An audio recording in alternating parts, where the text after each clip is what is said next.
আসসালামু আলাইকুম ইব্রাহিম। তো আজকে আমি চলে আসছি চাল কুমড়োর বড়া নিয়ে। তো প্রথমেই আমি সবার আগে চাল কুমড়োটাকে ভালোভাবে ছুলে নিতেছি পরিষ্কার করে, দেখতেই পাচ্ছেন। তারপরে এটাকে ভালোভাবে গোল গোল করে একটু মোটা মোটা করে কেটে নিব, যাতে এটার মাঝখান দিয়ে আরও একটা ফালি করা যায়।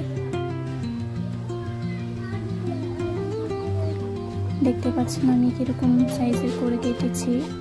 তারপর এটা মাঝখান দিয়ে আরও একটা ফালি করে নিব। এটার এক সাইডে গন্ধ রাখবো এবং আরেক সাইডে খোলা রাখবো। এমন করে আমি সবগুলোকে কেটে নিব।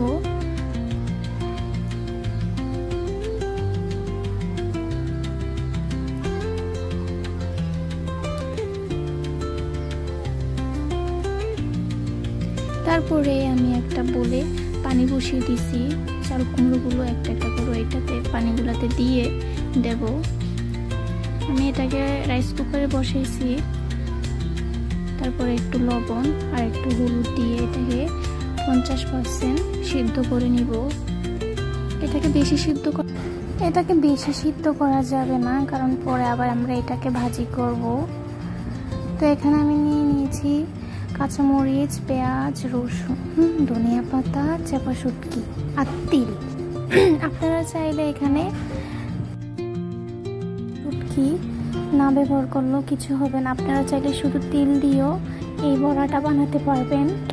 তো আমি এখানে সবগুলো একটা মিক্সার গ্রাইন্ডারে নিয়ে নিয়েছি, সবগুলো ব্লেন্ড করে নিয়েছি। এখানে আমি একটা প্যান পায়ে তেল দিয়ে দিয়েছি, যে মিক্সারটা আমি ব্লেন্ড করছি এটা তেলের ভিতরে দিয়ে দিচ্ছি। ভালো করে রান্না করে নিতে হবে। তো আমি এটাকে ভালোভাবে মিশিয়ে নিচ্ছি, দেখতেই পাচ্ছেন।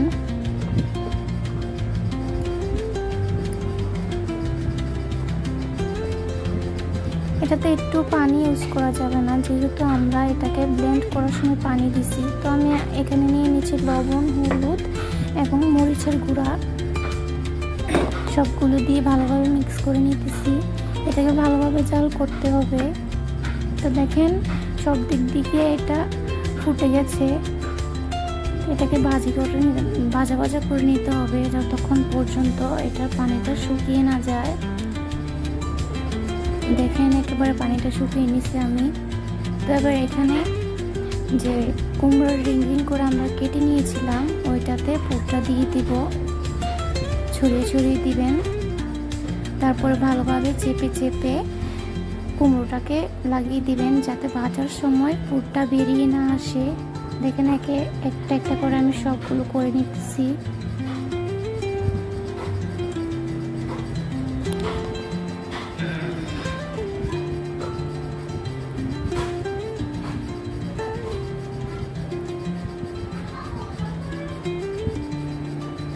তো আমার সবগুলো করা শেষ হয়ে গেছে।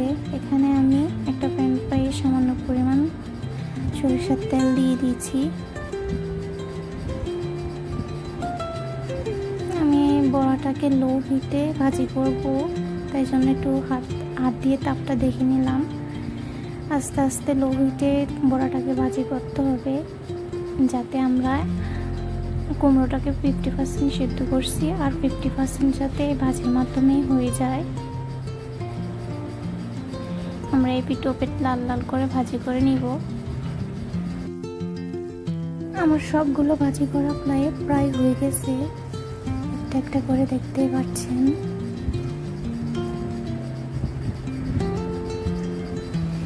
এই বড়াটা মাশাআল্লাহ গরম গরম ভাতের সাথে এত মজা খাইতে। আপনারা অবশ্যই বাসায় ট্রাই করবেন।